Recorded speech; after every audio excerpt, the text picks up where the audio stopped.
कुडाळ तालुक्यातील हळदीचे नेरूळ येथून दाणोली येथे भाच्याच्या लग्नाला जाणाऱ्या हर्षदा हरिलाड वय 42 यांच्या पर्समधून अज्ञात चोरट्यांनी तब्बल 4 लाख रुपये किमतीचे 5 तोळ्यांचे मंगळसूत्र आणि 1 तोळ्याचा हार असा ऐवज लंपास केला। ही घटना गुरुवारी दुपारी 2 वाजताच्या सुमारास सावंतवाडी बस स्थानकात घडली। याबाबत सौ लाड यांनी दिलेल्या तक्रारीनुसार सावंतवाडी पोलिसांनी अज्ञात व्यक्तीविरोधात गुन्हा दाखल केला आहे। याबाबत अधिक माहिती अशी की सौ लाड या त्यांच्या बहीण आणि मुलीसोबत दाणोली येथे भाच्याच्या लग्नासाठी कुडाळहून बसने सावंतवाडी बस स्थानकात पोहोचल्या होत्या।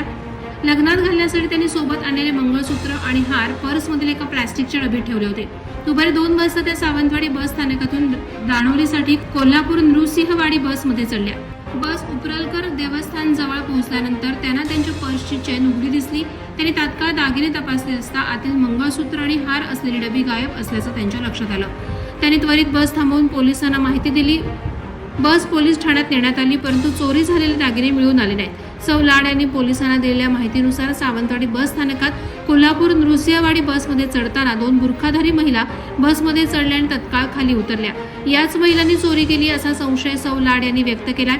सावंतवाडी पोलिसांनी या प्रकरणी अज्ञात चोरट्यांविरोधात गुन्हा दाखल केला असून पुढील तपास सुरू आहे।